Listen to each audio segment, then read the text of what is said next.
now, and from the United States specifically? Weapons, and I can give the list specifically. We need the anti-aircraft weapons. We need the long-range missiles so that we can take down Russian artillery. That is probably the biggest ask right now, and that is what I'm thinking a lot about, because from what I've heard from the military, if we had the long-range missiles, we could have taken down Russian artillery that was shelling Mariupol, and we could have saved thousands of lives there if we only had that weapons. But then we also need things like tanks, fighter jets, and all. And that is what we ask from the West right now. And that is what we shall keep on asking, because I believe that there is only a military solution to this war, unfortunately. I'm not saying this lightheartedly. I wish there were a diplomatic solution, but any diplomatic solution would require us to compromise on our interests, on the interests of our people. And also, what is even worse, any diplomatic solution which is based on the compromise would mean just freezing this conflict. And we have been living under the frozen conflict. Yes. I don't want that to continue. I want Russians gone from my country so that we can continue rebuilding it. You mentioned tanks and fighter jets. So you must have been disappointed when Poland's plan for the transfer of MiGs seemed to me stopped by the United States, right? I mean, that must have been disappointing. Very much so. And I will tell you this, there is this big frustration and feeling of betrayal on the side of the whole Ukrainian society, not just politicians. Because it feels like the United States, of course, is a good partner to us. I don't mean to say that, I don't mean to sound ungrateful and all. Both the US, especially the UK, which has just shown remarkable support to Ukraine, which we ourselves are truly amazed with. So I don't mean to sound ungrateful. We have been getting support from the West. But it seems like we're getting just enough to survive, but not enough to win.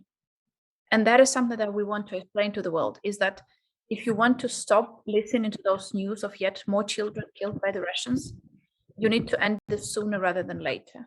Because right now, when President Biden was speaking in Warsaw and saying that we should brace ourselves for long-term conflict, well, I'm sorry, it's not Warsaw, it's not Washington, D.C.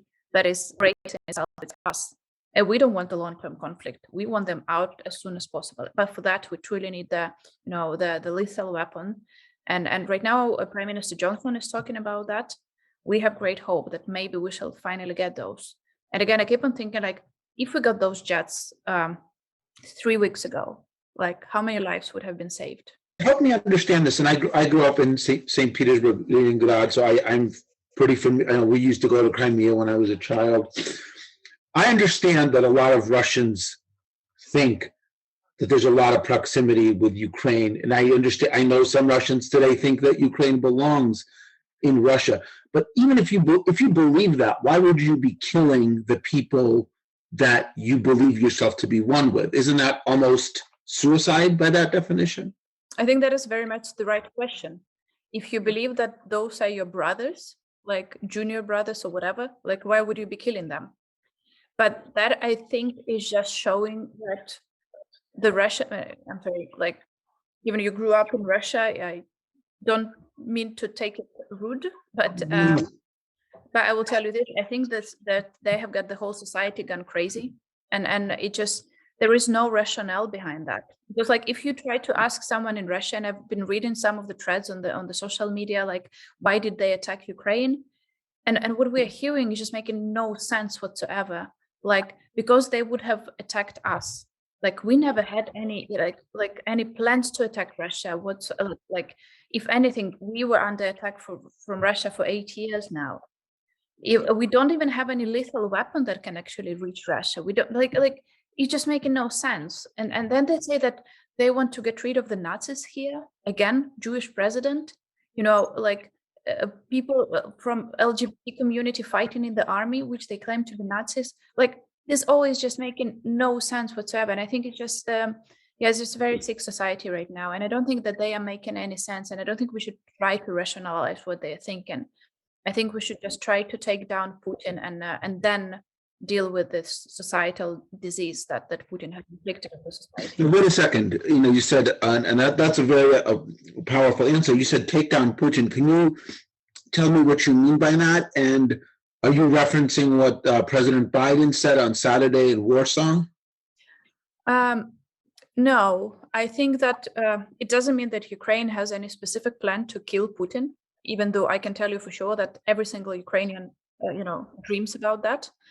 But it's more like this. We believe that if we continue our fight and if we win militarily and the Russian army has to withdraw, that will lead to political changes in Russia.